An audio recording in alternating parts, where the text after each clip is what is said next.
billionaire invited his ex-wife to his wedding with his mistress, expecting humiliation. She arrived smiling, carrying ownership papers that froze the entire ceremony. The invitation arrived in a black envelope, sealed with gold wax. It was the kind of cruelty only a billionaire could afford to gift wrap. Ivan Kessler, the 28-year-old tech titan who had built Kessler Industries from a garage in Queens to a $40 billion empire, had done something no divorce lawyer in Manhattan had ever seen. He had invited his wife, the woman still legally married to him, to watch him marry someone else. The audacity was breathtaking. The arrogance was suffocating. And the mistake? It was about to become the most expensive one in American corporate history. Because Stacy Kessler wasn't just going to attend. She was going to bring a wedding gift that would make every guest in that cathedral gasp, every camera flash freeze, and every share of Kessler Industries stock plummet before the champagne went flat. She wasn't coming to cry. She wasn't coming to beg. She was coming with ownership papers, and by the time the priest asked if anyone objected, Ivan Kessler would realize he hadn't just invited his wife to his wedding. He had invited his executioner. This is the story of how a billionaire destroyed himself with a single envelope. The penthouse on the 87th floor of the Kessler Tower had floor-to-ceiling windows that made Manhattan look like a toy set. Stacy stood in the kitchen, still wearing the Yale Law sweatshirt she had owned since before she met Ivan, her hands wrapped around a mug of coffee that had gone cold an hour ago. The black envelope sat on the marble counter, unopened, mocking her. She already knew what was inside. The doorman had whispered it with pity in his eyes when he handed it to her. "I'm sorry, Mrs. Kessler. I didn't want to bring it up, but Mr. Kessler insisted." Mr. Kessler, her husband, the man who had moved out 6 months ago to live with his 24-year-old marketing director, the man who had frozen her credit cards, changed the locks on their Hamptons house, and told Page 6 that their marriage had been a youthful mistake he was finally correcting. Stacy picked up the envelope. The wax seal bore Ivan's initials, IK, intertwined with a V. Vanessa. Of course, she broke the seal. The invitation was printed on paper so thick it felt like velvet. The calligraphy was hand-done, probably by some artist in Brooklyn who charged $50 per letter. You are cordially invited to celebrate the union of Ivan Michael Kessler and Vanessa Renee Holloway. Saturday, the 21st of September. 4 o'clock in the afternoon, St. Patrick's Cathedral reception to follow at the Plaza Hotel. At the bottom, in Yvonne's own handwriting, a note had been added. "Stacy, I want you there. I want you to see what you could never be. Consider this closure. Ivan." Stacy read the note 3 times. Her hands didn't shake. Her eyes didn't water. A broken woman would have crumpled. A weak woman would have sobbed. But Stacy Kessler had stopped being weak the night Ivan told her she was decorative but not functional at a board dinner. She set the invitation down and walked to the window. The city sprawled beneath her, 87 floors of ambition and indifference. She had helped build this view. She had been there when Ivan was coding in a basement apartment in Astoria, eating ramen for every meal because they couldn't afford meat. She had proofread his pitch decks at 3 a.m. She had worn the same black dress to 7 different investor meetings because they couldn't afford a second one. And now he was marrying Vanessa Holloway in a cathedral that seated 2,400 people. And he wanted Stacy to watch. The cruelty wasn't the divorce. The cruelty was the invitation. Her phone buzzed. A text from her sister, Margot. "Please tell me you're not going. He's trying to humiliate you publicly. Don't give him the satisfaction." Stacy typed back slowly. "Oh, I'm going, but I'm bringing a gift he's not expecting." She walked to her home office, a room Ivan had never once entered during their marriage because he considered her work a cute hobby. She unlocked the bottom drawer of her desk, the one with the fingerprint scanner he didn't know existed. Inside were 3 folders. Each one was thick enough to be a novel. Each one represented 5 years of quiet, patient, invisible work. Stacy pulled out the first folder. The tab read, Kessler Industries, Original Incorporation Documents. She smiled. It wasn't a warm smile. It was the smile of a woman who had been underestimated for the last time. Ivan Kessler's corner office at Kessler Industries headquarters occupied the entire 40th floor. The furniture was Danish, the art was original Basquiat, and the ego was immeasurable. He stood at his standing desk, reviewing the final guest list for the wedding, when his assistant, Derek, knocked twice and entered. "Mr. Kessler, the florist needs final approval on the centerpieces, and your tailor is downstairs for the last fitting." Ivan didn't look up. "Tell the florist white roses only. Vanessa changed her mind about peonies. And send Marcus up in 20 minutes. I need to look perfect." Derek hesitated.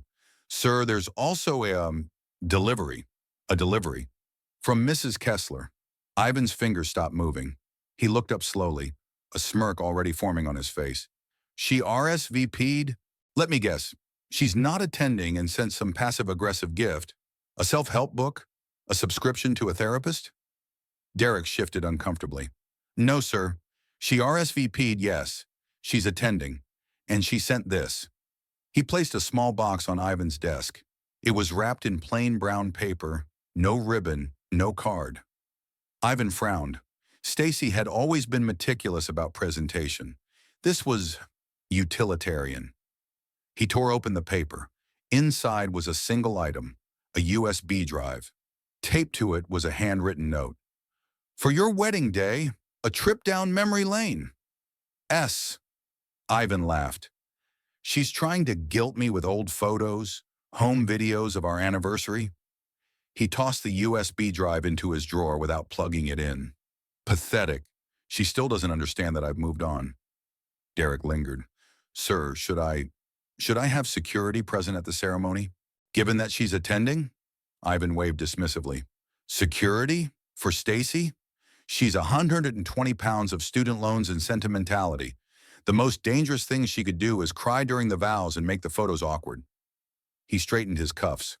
"Actually, that might be perfect. Let the cameras catch her crying while I kiss Vanessa. It'll make a great story. Billionaire's ex weeps as he finds true love. The press will eat it up." Derek nodded and left, though his face suggested he wasn't convinced.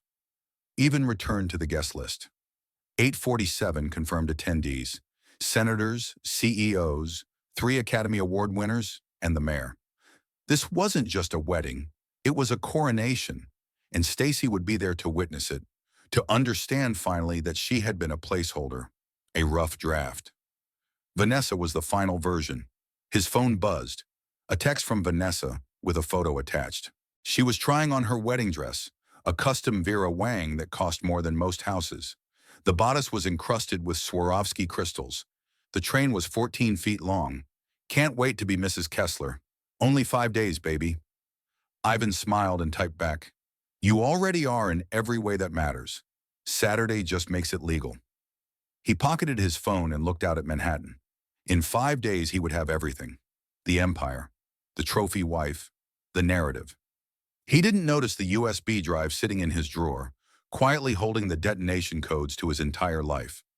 3 blocks away, in a boutique law office that deliberately avoided the glass and steel aesthetic of corporate Manhattan, Stacy sat across from her attorney, a sharp-eyed woman named Patricia Okonkwo. Patricia was 58 years old, had graduated top of her class at Harvard Law, and had spent 3 decades dismantling men who thought their money made them untouchable. She had turned down partnership at 4 white shoe firms because, as she put it, "I prefer to be the nightmare, not the nightmare's employer."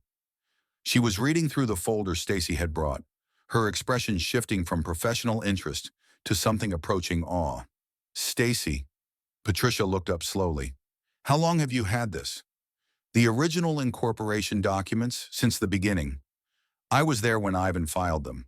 I witnessed his signature. And if you look at page 7, you'll see a provision he added at 2 a.m. after too much Red Bull, back when he thought he'd never actually succeed." Patricia flipped to page 7. Her eyes widened. "In the event of dissolution of the founding partnership or breach of fiduciary duty by the primary shareholder, all intellectual property rights, patents, and operational control shall revert to the secondary founding partner as designated in Schedule C." Patricia looked up. "Stacy, who is the secondary founding partner?"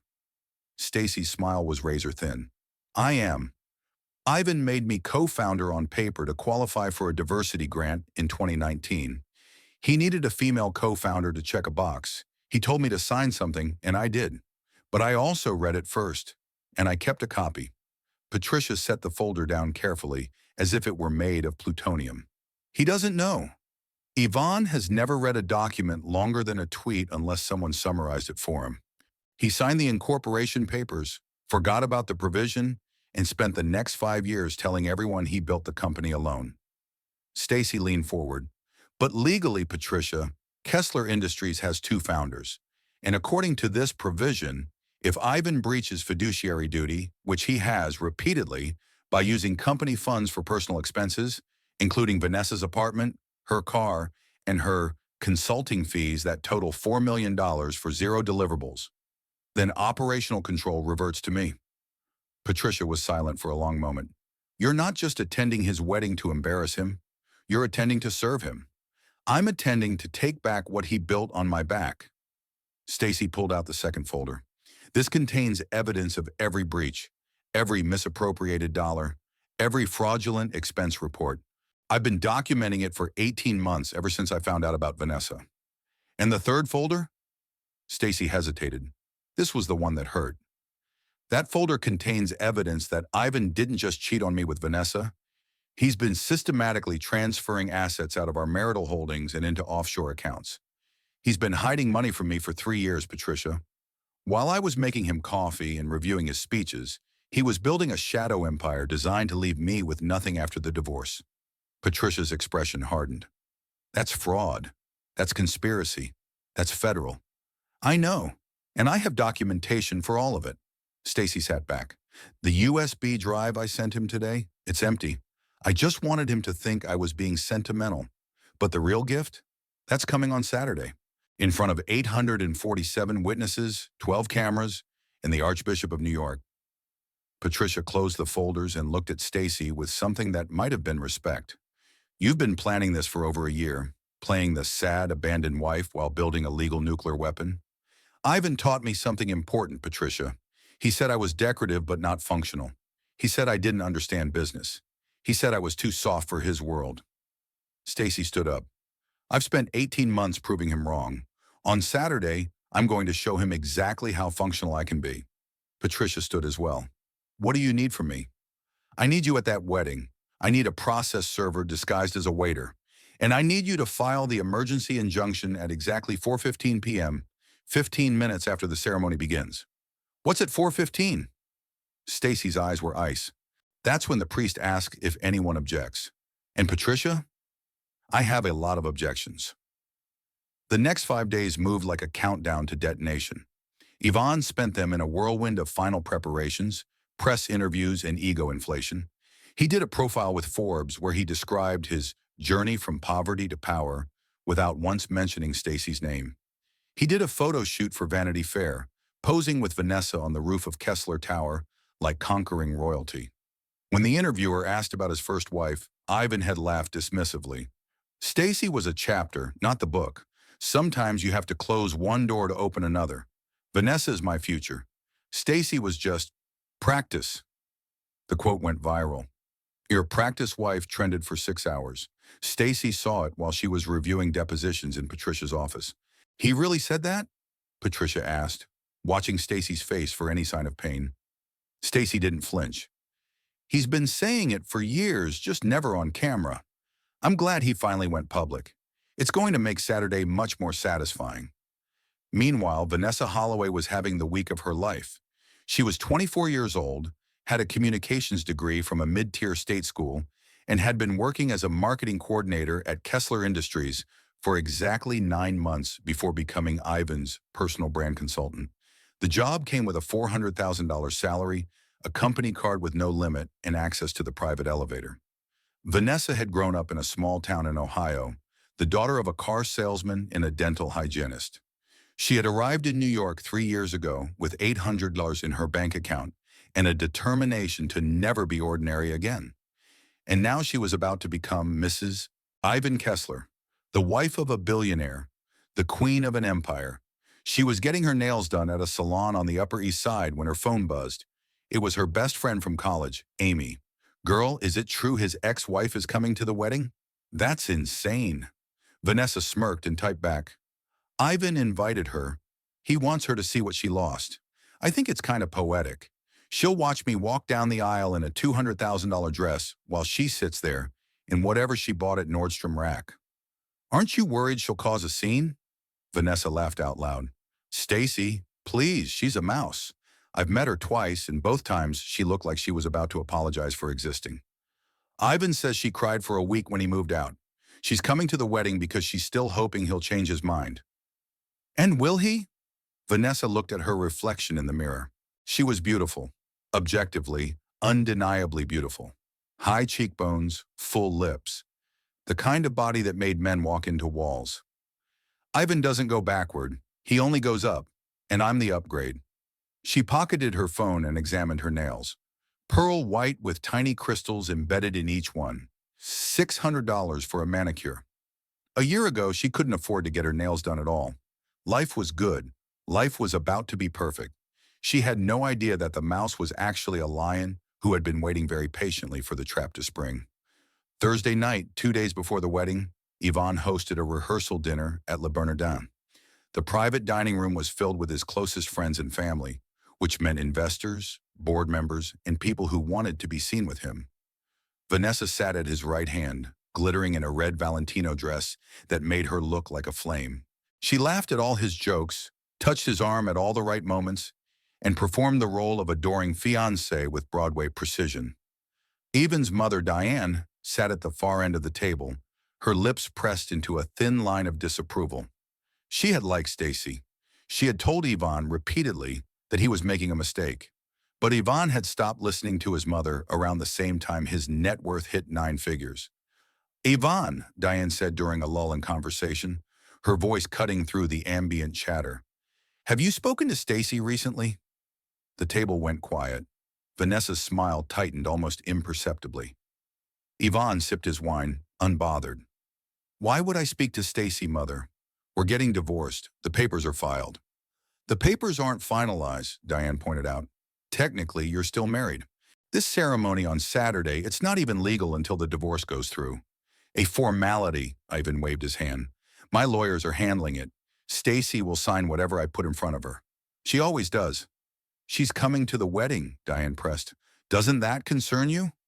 Ivan laughed. It delights me. I want her there. I want her to see what she's losing. I want her to understand that she was a phase, and phases end. Vanessa leaned in, placing a possessive hand on Ivan's chest.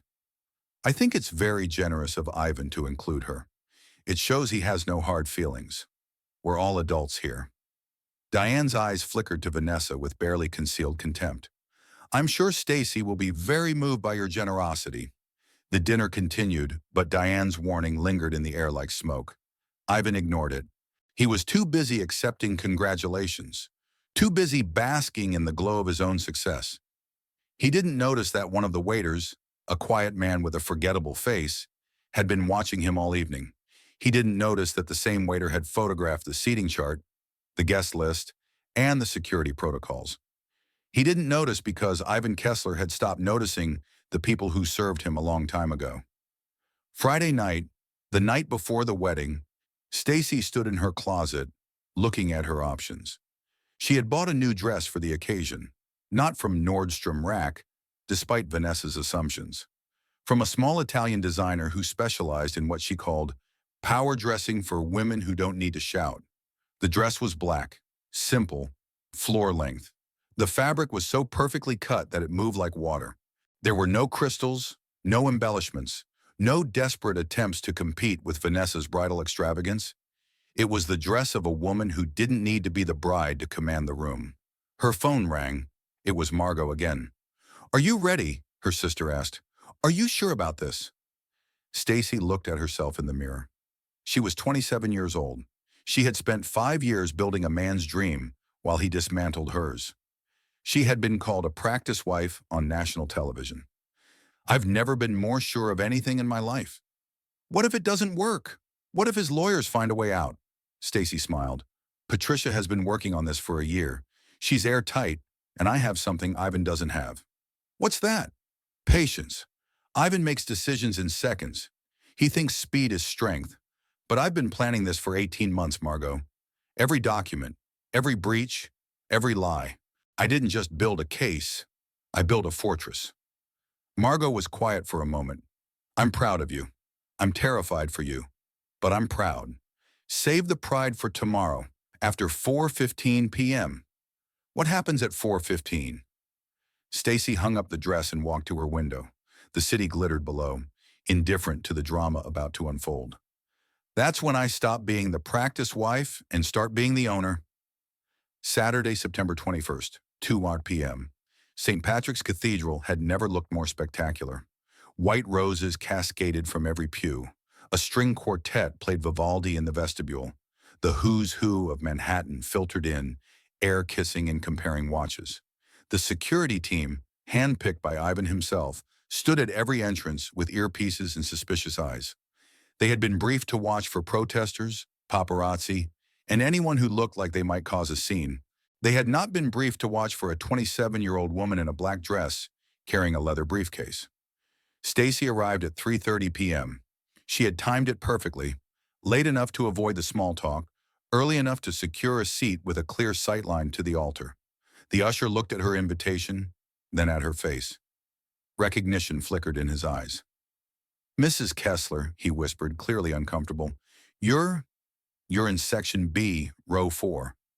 Thank you." She walked down the aisle with her head high. Conversation stopped as she passed. Guests nudged each other, whispered behind programs. She heard fragments. "That's the wife. Can you believe she came? So sad, really. I heard she begged him to stay." Stacy didn't react. She found her seat, 4 rows back, on the bride's side, because of course Ivan would seat her there, and sat down with her briefcase at her feet. Patricia was already in position, 3 rows behind her. The process server was working the reception, dressed as catering staff. The pieces were in place. Now they just had to wait. 3:45 p.m. Ivan stood in the groom's room, adjusting his bow tie for the 15th time. He was wearing a custom Tom Ford tuxedo that had required 3 fittings. His shoes were Italian leather, polished to a mirror shine. His cufflinks were vintage Cartier, a gift from Vanessa. He looked perfect. He looked like the cover of a magazine. His best man, a hedge fund manager named Bradley, clapped him on the shoulder. "Big day, brother. You ready?" Ivan grinned. "I was born ready. This is just the universe finally catching up to where I've always been." Bradley laughed. "I saw Stacy in the audience. Bold move, inviting her." "I didn't invite her to be kind," Ivan said, checking his reflection one final time. "I invited her to be clear. I want her to see in person what she's losing. I want her to watch me marry someone younger, more beautiful, more suited to my lifestyle. And I want her to know that she never had a chance of keeping me." Bradley's smile faltered slightly. "That's, cold, man. That's business.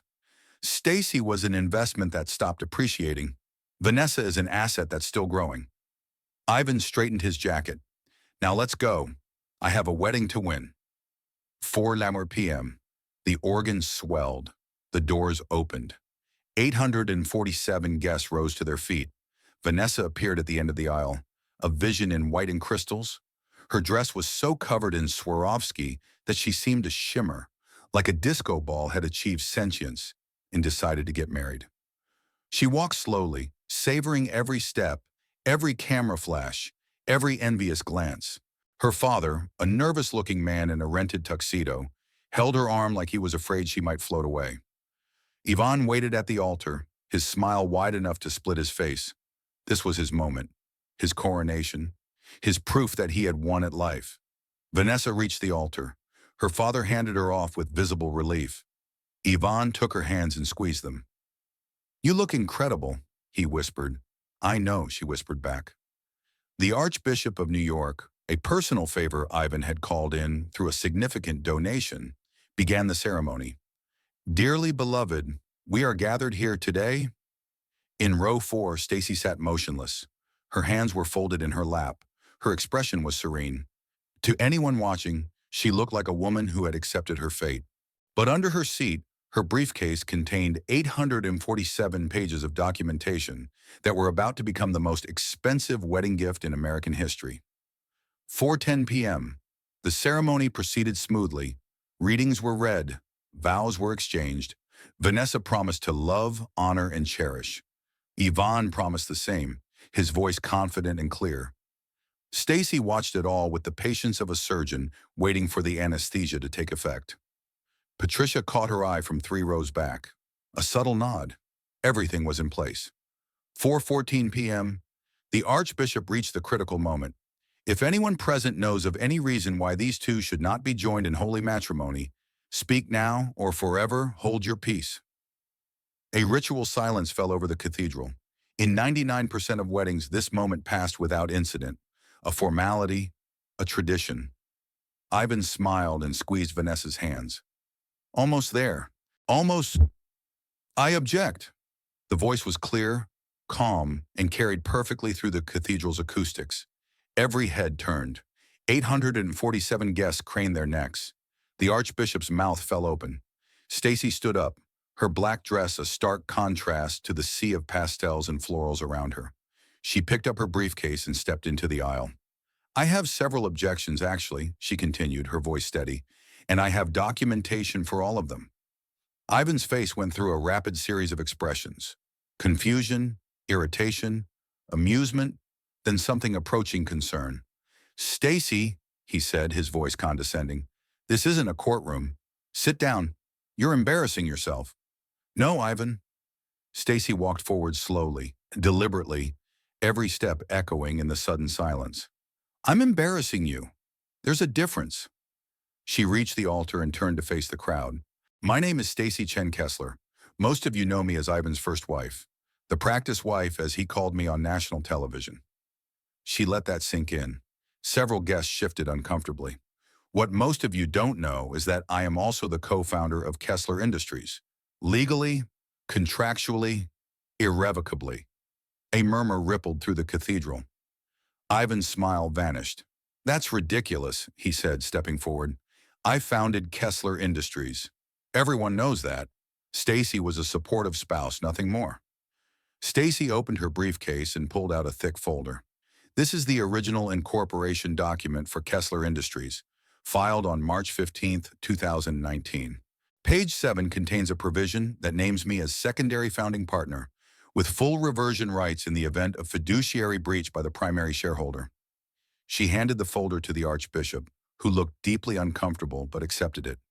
That provision was added to qualify for a diversity grant, Stacy continued. Ivan needed a female co-founder on paper. He asked me to sign without reading it. But I read everything, Ivan. I always have. You just never noticed because you stopped paying attention to me years ago. Ivan's face was turning red. This is insane. This is a wedding, not a board meeting. Security. 2 guards started moving towards Stacy, but Patricia stood up. I'm Patricia Okonkwo, legal counsel for Mrs. Kessler. Any attempt to remove my client will be considered obstruction of a legal proceeding. Mrs. Kessler is currently serving notice of an emergency injunction, which was filed with the New York Supreme Court at exactly 4:15 p.m. She checked her watch. 3 minutes ago. The guards hesitated, looking to Ivan for guidance. Ivan's composure was cracking. What injunction? What are you talking about? Stacy pulled out a second folder. This folder contains evidence of systematic fiduciary breach. Over the past 3 years, you've used Kessler Industries funds to purchase personal assets, including a $4 million consulting fee for Ms. Holloway that resulted in 0 documented work product. She glanced at Vanessa, whose face had gone pale. It also includes evidence of offshore accounts in the Cayman Islands, where you've been hiding marital assets in violation of both our prenuptial agreement and federal disclosure laws. The murmur in the cathedral grew louder. Phones were coming out. People were recording. Ivan lunged for the folder, but Stacy stepped back smoothly. Don't touch the evidence, Ivan. That's obstruction. This is a lie, Ivan hissed. This is all fabricated. You're delusional. Am I? Stacy pulled out a third folder. This folder contains forensic accounting records from the past 18 months. Every transaction, every transfer, every dollar you hid from me while you were calling me decorative, but not functional. Her voice hardened. I've been functional, Ivan. I've been very, very functional. You just weren't paying attention. The Archbishop cleared his throat.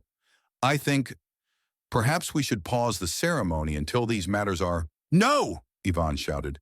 "We're finishing this ceremony. Stacy is lying. She's jealous. She's trying to ruin my wedding because she can't accept that I moved on." Stacy's expression didn't change. "I'm not trying to ruin your wedding, Ivan. I'm trying to protect my company. The company I co-founded. The company you've been looting to fund your midlife crisis." She turned to face the guests.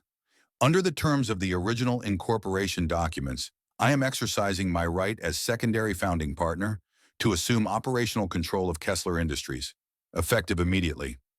The cathedral erupted. Guests were standing, shouting, recording. Vanessa was crying, mascara running down her face. Ivan looked like a man watching his house burn down. "You can't do this," he said, his voice cracking. "I built that company. I built everything." "You built it with my support," Stacy said quietly. "You built it while I worked 2 jobs to pay our rent. You built it while I proofread your emails at midnight because you couldn't spell acquisition correctly. You built it while I smiled at investors and pretended not to notice when you flirted with their assistants." She stepped closer. "You didn't build it alone, Ivan. You just erased me from the story because it made you feel bigger." Ivan's hands were shaking. "The board will never accept this. They'll fight you." "The board has already been notified." Patricia stepped forward. "As has the SEC and the IRS, and 6 different federal agencies who are very interested in those offshore accounts." She handed Yvonne a document. "This is a notice of emergency injunction freezing all Kessler Industries assets pending investigation. It was approved by Judge Martinez 20 minutes ago." Ivan stared at the document. His empire, his carefully constructed kingdom, was crumbling in real time. "This isn't over," he whispered. "No," Stacy agreed. "It's just beginning." "But the wedding?" She looked at Vanessa, who was sobbing in her crystal-encrusted dress. "The wedding is definitely over." She turned and walked back down the aisle. 847 guests parted before her like the Red Sea. Cameras flashed. Whispers exploded into shouts. Stacy didn't look back. She had waited 5 years for this moment. She had endured humiliation, dismissal, and betrayal. She had been called a practice wife in front of the entire world, and now the practice was over. The real game had begun. The next 72 hours were chaos. The story broke on every news outlet within the hour. "Billionaire's wedding crashed by wife with ownership papers," screamed the headlines. The video of Stacy's confrontation went viral, racking up 40 million views in 24 hours. Kessler Industries stock plummeted 34% before trading was halted. Board members resigned, investors fled. The empire Ivan had spent a decade building was hemorrhaging value by the minute. Ivan tried to fight. He hired lawyers, gave interviews, threatened lawsuits. But the evidence was overwhelming. The forensic accounting records were bulletproof. The offshore accounts were real. The fiduciary breaches were documented down to the penny.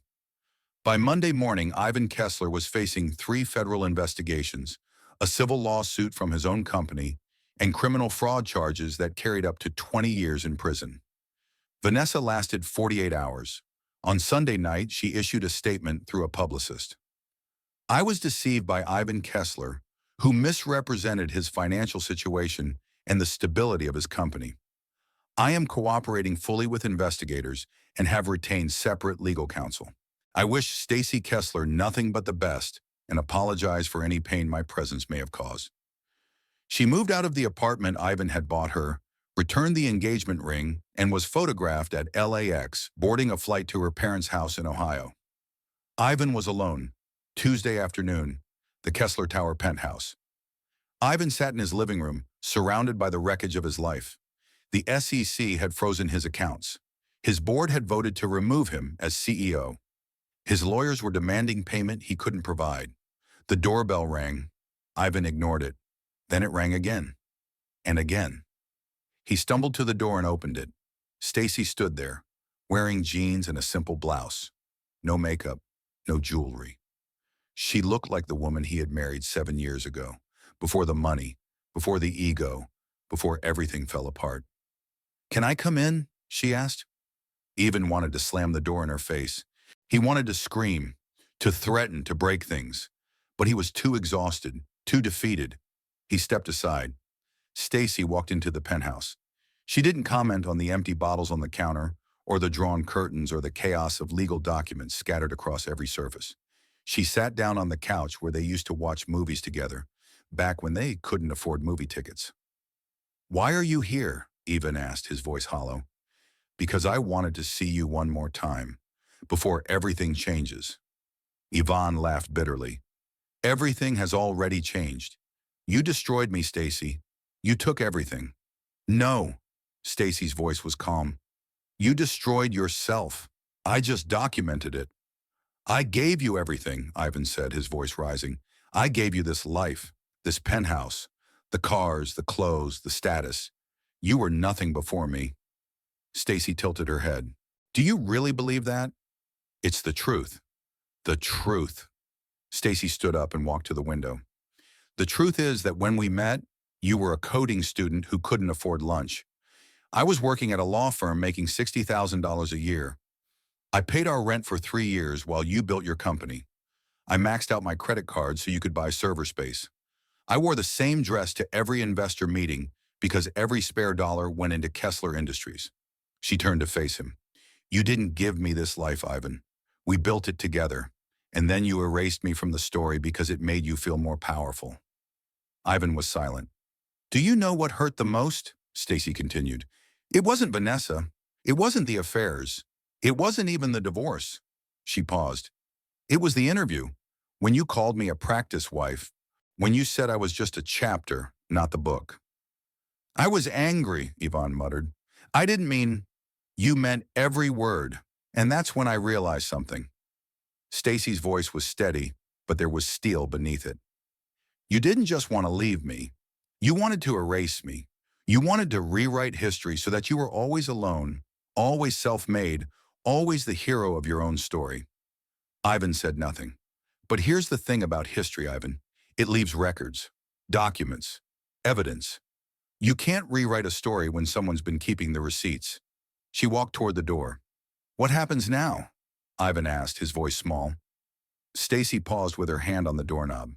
"Now? The federal investigations continue. Your assets remain frozen. The company you built, our company, will continue under new leadership." She looked back at him. "Me? You're taking the company. I'm taking back what was always half mine. The difference is I'm going to run it ethically. No offshore accounts, no fraud, no mistresses on the payroll." She opened the door. "You should get a good lawyer, Ivan. A real one. You're going to need it." "Stacy," Ivan's voice cracked. "I'm sorry." She stopped. For a moment, something flickered in her eyes. Not forgiveness, not pity, just a memory of the man he used to be before the money changed him. "I believe you," she said softly. "But sorry doesn't undo 5 years of contempt. Sorry doesn't give me back the time I spent being invisible in my own marriage. Sorry doesn't erase practice wife from the internet." She stepped into the hallway. "Goodbye, Ivan. I hope you find whatever you're looking for. I hope it's worth what you lost." The door closed behind her. Ivan stood alone in the penthouse, 87 floors above the city he used to own. The sun was setting, painting the sky in shades of gold and crimson. He had everything once. The money, the power, the empire, the beautiful wife, the even more beautiful mistress. Now he had nothing but an empty apartment and a future measured in court dates. He walked to the window and looked down at Manhattan. Somewhere out there, Stacy was building a new life. Somewhere out there, Vanessa was flying home in disgrace. Somewhere out there, 847 wedding guests were telling the story of what they had witnessed. And Ivan Kessler, the man who had called his wife a practice wife on national television, was finally learning the most expensive lesson of his life. You can't practice your way out of karma. The New York Times headline read, "Kessler Industries hits $100 billion valuation under new CEO." Below it, a photo of Stacy Chen, formerly Stacy Kessler, standing in front of the company headquarters. She had dropped Ivan's name a year after the divorce was finalized. She didn't need it anymore. She didn't want it anymore. The article detailed her remarkable turnaround of the company: ethical leadership, transparent governance, a workplace culture that had earned it the #1 spot on Fortune's Best Companies to Work For list. It also mentioned, briefly, the fate of the company's founder. Ivan Kessler had pleaded guilty to 7 counts of fraud and tax evasion. He served 18 months in a federal minimum security prison. He was released on good behavior, stripped of his wealth, his reputation, and his place in the industry he had helped create. He was 31 years old, unemployable, and living in a one-bedroom apartment in New Jersey. The charity gala was held at the Plaza, the same venue where Ivan's wedding reception was supposed to have been. Stacy had chosen it deliberately, not out of cruelty, but out of poetry. She stood at the podium, addressing 500 of New York's most influential people. She wore a simple black dress, the same one she had worn to crash a wedding 3 years ago. "When I started in business," she said, her voice carrying through the ballroom, "someone told me I was decorative but not functional. Someone told me I was a practice wife. Someone told me I didn't understand the complexities of his world." She paused, letting the silence build. "That someone is currently working as a line cook in Hoboken, and I am currently the CEO of a $100 billion company." She smiled. "So I guess I figured out the complexities." The room erupted in applause. Later, during the reception, Stacy stepped outside for air. The October night was crisp, the stars obscured by city lights. A man approached her, tall, dark-haired, with a quiet confidence that didn't need to announce itself. Carlos Vega, the CEO of Vega Industries, her company's closest competitor, and, for the past year, something more. "Great speech," he said, handing her a glass of champagne. "Thanks. I've had a lot of time to practice." Carlos smiled. "You know, when I first heard about what you did at that wedding, I thought you were either brilliant or insane. And now? Now I think you're both. And I mean that as a compliment." Stacy laughed. It was a real laugh, the kind she hadn't been capable of 3 years ago. "Can I ask you something?" Carlos said. "Anything. Do you ever regret it? The way it happened? The public destruction?" Stacy considered the question. "I regret that it was necessary. I regret that I spent 5 years with someone who saw me as furniture. I regret that I believed him when he said I was less than I am." She looked out at the city. "But do I regret standing up in that cathedral and taking back what was mine?" "No, not for a second." Carlos nodded. "He's working at a restaurant now, isn't he?"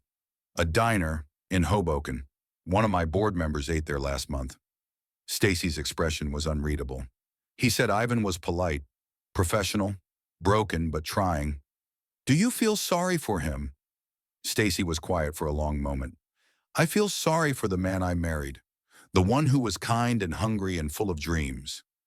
But that man died somewhere along the way, and the person who replaced him?" She shook her head. "He made his choices. He sent me an invitation to watch him marry someone else. He called me a practice wife in front of the world." She turned to face Carlos. "I don't feel sorry for him. I feel free of him, and that's worth more than anything he ever gave me." The next morning, in a small diner in Hoboken, Ivan Kessler wiped down tables before the breakfast rush. He was thinner now, his expensive haircut grown out into something ordinary. His hands, which used to sign million-dollar contracts, now carried plates of eggs and refilled coffee cups. The TV above the counter was playing the morning news. A segment about Kessler Industries' latest acquisition. A photo of Stacy shaking hands with a foreign dignitary. Ivan watched for a moment. His face showed nothing. He had learned in prison to stop showing what he felt. The door chimed. A customer walked in, a young woman in a business suit clearly stopping for coffee on her way to the city. "Can I help you?" Ivan asked, his voice flat. "Just a coffee. Black. To go." He poured it, handed it over, took her money. She didn't look at his face. He was invisible to her. Just another person in a service job, unremarkable and forgettable. The door chimed again as she left. Yvonne looked at the TV one more time. Stacy was smiling, shaking hands, running the empire he had built. He had invited her to his wedding. He had wanted her to watch him marry someone else. He had wanted her to see what she could never be. And now he was watching her become everything he had told her she couldn't be. He picked up his rag and went back to wiping tables. The universe, it turned out, had a sense of humor. It just wasn't very funny when you were the punchline. And that, my friends, is the story of how a billionaire sent a wedding invitation and received an eviction notice. Ivan Kessler thought he was teaching Stacy a lesson by making her watch him marry someone else. Instead, she taught him the most expensive lesson of his life. Never underestimate the woman who kept the receipts. He called her decorative. She proved she was structural. He called her a practice wife. She became the permanent CEO. He wanted her to see what she could never be. She showed him exactly what she always was. Sometimes karma doesn't come with thunder and lightning. Sometimes it comes with a leather briefcase and 847 pages of documentation. Sometimes the quietest person in the room is just waiting for their moment to speak. Stacy waited 5 years, and when she finally spoke, the whole world listened. So here's my question to you. Was Stacy's revenge justified? Should she have handled it privately? Or was the public destruction exactly what Yvonne deserved? In that moment when she walked down the aisle with those documents, did you feel satisfaction or sympathy for Yvonne? Let me know in the comments below. I want to hear your thoughts. If this story gave you chills, please smash that like button. It really helps the channel grow. And don't forget to subscribe and hit that notification bell so you never miss a story of karma, betrayal, and the kind of revenge that doesn't need to raise its voice. Thanks for watching. And remember, be careful who you call a practice wife. She might just end up owning everything you practiced on.